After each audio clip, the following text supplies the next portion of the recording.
भक्तों, श्री रुद्र संहिता तिथि खंड के 24वें अध्याय में आज हम सप्त ऋषियों द्वारा पार्वती की परीक्षा की कथा को जानेंगे। ब्रह्मा जी कहते हैं, देवताओं के अपने अपने निवास पर लौट जाने के उपरांत भगवान शिव पार्वती की तपस्या की परीक्षा लेने के विषय में सोचने लगे। वे अपने परात्पर माया रहित स्वरूप का चिंतन करने लगे। वैसे तो वे सर्वेश्वर और सर्वज्ञ हैं, वे ही सबके रचनाकार और परमेश्वर हैं। उस समय देवी पार्वती बहुत कठोर तप कर रही थी। उस तपस्या को देखकर स्वयं भगवान शिव भी आश्चर्यचकित हो गए। उनकी अटूट भक्ति ने शिव जी को विचलित कर दिया। तब भगवान शिव ने सप्तऋषियों का स्मरण किया। उनके स्मरण करते ही सातों ऋषि वहां आ गए। वे अत्यंत प्रसन्न थे और अपने सौभाग्य की सराहना कर रहे थे। उन्हें देखकर शिवजी हंसते हुए बोले, आप सभी परम हितकारी व सभी वस्तुओं का ज्ञान रखने वाले हैं। गिरिराज हिमालय की पुत्री पार्वती इस समय सुस्थिर होकर शुद्ध हृदय से गौरी शिखर पर्वत पर घोर तपस्या कर रही हैं। उनकी इस तपस्या का एकमात्र उद्देश्य मुझे पति रूप में प्राप्त करना है। उन्होंने अपनी सभी कामनाओं को त्याग दिया। मुनिवरों, आप सब मेरी इच्छा से देवी पार्वती के पास जाएं और उनकी दृढ़ता की परीक्षा लें। भगवान शिव की आज्ञा पाकर सातों ऋषि देवी पार्वती के तपस्या वाले स्थान पर चले गए। वहां देवी पार्वती तपस्या में लीन थी। उनका मुख तपपुंज से प्रकाशित था। उन उत्तम व्रतधारी सप्तऋषियों ने हाथ जोड़कर मन ही मन देवी पार्वती को प्रणाम किया। तत्पश्चात ऋषि बोले, हे देवी गिरिराज नंदिनी, हम आपसे यह जानना चाहते हैं कि आप किस लिए यह तपस्या कर रही हैं। आप इस तप के द्वारा किस देवता को प्रसन्न करना चाहती हैं और आपको किस फल की इच्छा है। उन सप्त ऋषियों के इस प्रकार पूछने पर गिरिराज कुमारी देवी पार्वती बोली, मुनि ऋषियों, आप लोगों को मेरी बातें अवश्य ही असंभव लगेंगी। साथ ही मुझे इस बात की भी आशंका है कि आप लोग मेरा परिहास उड़ाएंगे, परंतु फिर भी जब आपने मुझसे कुछ पूछा है तो मैं आपको इसका उत्तर अवश्य दूंगी। मेरा मन एक बहुत उत्तम कार्य के लिए तपस्या कर रहा है। वैसे तो यह कार्य होना बहुत मुश्किल है, तथापि मैं इसकी सिद्धि हेतु पूरे मनोयोग से कार्य कर रही हूं। देवर्षि नारद द्वारा दिए गए उपदेश के अनुसार मैं भगवान शिव को पति रूप में प्राप्त करने के लिए उनकी तपस्या कर रही हूं। मेरा मन सर्वथा उन्हीं के ध्यान में मग्न रहता है तथा मैं उन्हीं के चरणा विंदों का चिंतन करती रहती हूं। देवी पार्वती का यह वचन सुनकर सप्तऋषि हंसने लगे और पार्वती को तपस्या मार्ग से निवृत्त करने के उद्देश्य से मिथ्या वचन बोलने लगे। उन्होंने कहा, हे हिमालय पुत्री पार्वती, देवर्षि नारद तो व्यर्थ ही अपने को महान पंडित मानते हैं। उनके मन में क्रूरता भरी रहती है। आप तो बहुत समझदार दिखाई देती है। क्या आप उनको समझ नहीं पाई? नारद सदैव छल कपट की बातें करते हैं। वे दूसरों को मोह माया में डालते रहते हैं। उनकी बातें मानने से सिर्फ हानि ही होती है। प्रजापति दक्ष के पुत्रों को उन्होंने ऐसे उपदेश दिए कि वे हमेशा के लिए अपना घर छोड़कर चले गए। दक्ष के ही अन्य पुत्रों को भी उन्होंने बेघर कर दिया और वे भिखारी बन गए। विद्याधर चित्रकेतु का नारद ने घर उजाड़ दिया। प्रहलाद को भक्ति मार्ग पर चलवाकर और उन्हें अपना शिष्य बनाकर उन्होंने हिरण्याकश्यप से प्रहलाद पर बहुत से अत्याचार करवाए।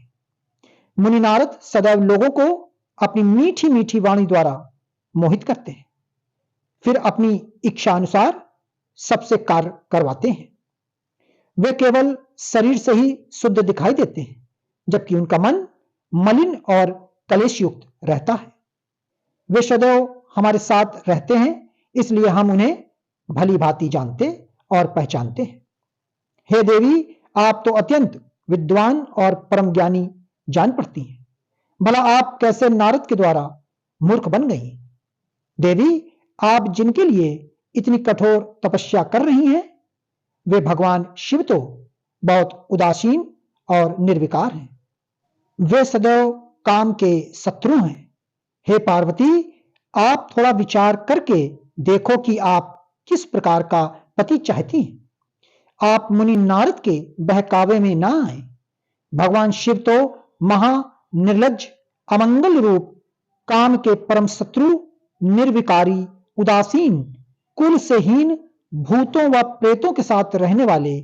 भला इस प्रकार का पति पाकर आपको किस प्रकार का सुख मिल सकता है? नारद मुनि ने अपनी माया से तुम्हारे ज्ञान और विवेक को पूर्णतः नष्ट कर दिया है और तुम्हें अपनी छल कपट प्रपंच वाली बातों से छला है। देवी, कृपया आप यह सोचें कि इन्हीं शिव शंकर ने परम गुणवती सुंदर दक्ष पुत्री सती के साथ विवाह किया था। उस बेचारी को भी उनके साथ अत्यंत दुख उठाने पड़े। भगवान शिव सती को त्याग कर पुनः अपने ध्यान में निमग्न हो गए। वे सदा अकेले और शांत रहने वाले हैं। वे किसी स्त्री के साथ निर्वाह नहीं कर सकते। तभी तो देवी सती ने इसी दुख के कारण अपने पिता के घर जाकर अपने शरीर को योग अग्नि में जलाकर भस्म कर दिया था। हे देवी, इन सब बातों को यदि आप शांत मन से ध्यान लगाकर सोचें तो पूर्णता सही पाएंगी। इसलिए हम आपसे यह प्रार्थना करते हैं कि आप यह तपस्या का शिव जी को प्रसन्न करने का हठ छोड़ दें और वापस अपने पिता हिमालय के घर चली जाएं। जहां तक आपके विवाह का प्रश्न है, हम आपका विवाह योग्य वर से अवश्य करा देंगे। इस समय आपके लिए त्रिलोक में सबसे योग्य पुरुष बैकुंठ के स्वामी लक्ष्मीपति श्री हरि विष्णु हैं। वे तुम्हारे अनुरूप ही सुंदर एवं मंगलकारी हैं। उन्हें पति के रूप में प्राप्त करके आप सुखी हो जाएंगी। अतः देवी, आप भगवान शिव को पति रूप में प्राप्त करने के इस हठ को त्याग दें। सप्तऋषियों की ऐसी बातें सुनकर साक्षात जगदम्बा का अवतार देवी पार्वती हंसने लगी और उन परम ज्ञानी सप्तऋषियों से बोली, हे मुनीश्वरों, आप अपनी समझ के अनुसार सही कह रहे हैं, परंतु मैं अपने दृढ़ विश्वास को त्याग नहीं सकती। मैं गिरिराज हिमालय की पुत्री हूं। पर्वत पुत्री होने के कारण मैं स्वाभाविक रूप से कठोर हूं।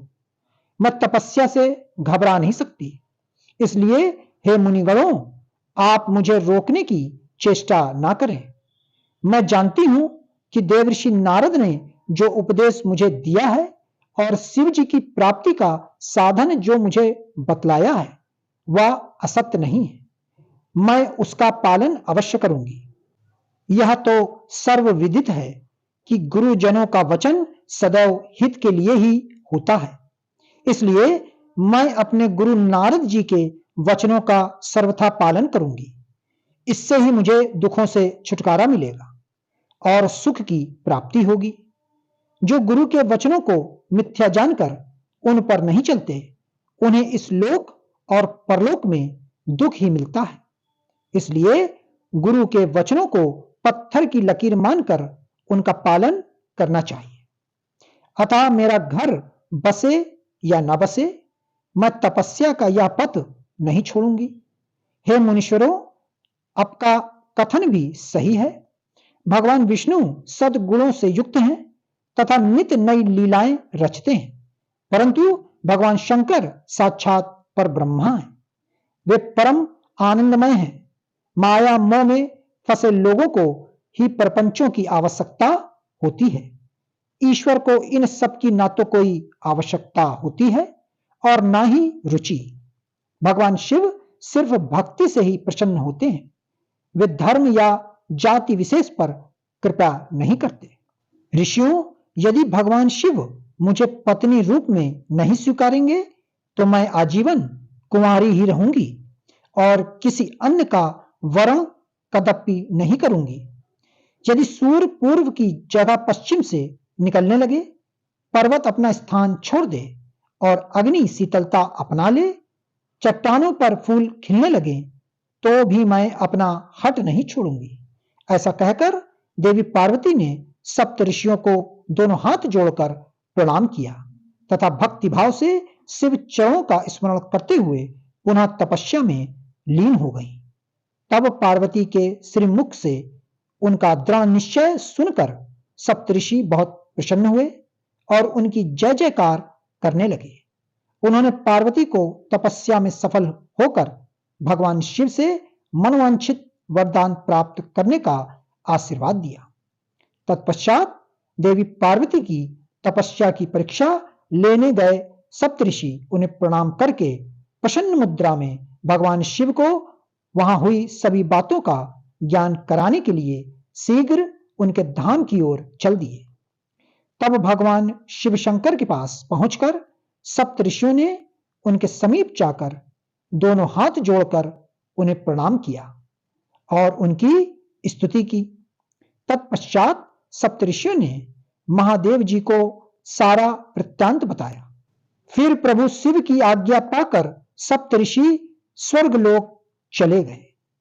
भक्तों, आगे की कथा श्री रुद्र संहिता तिथि खंड अध्याय 25वां अवश्य सुने। ओम नमः शिवाय।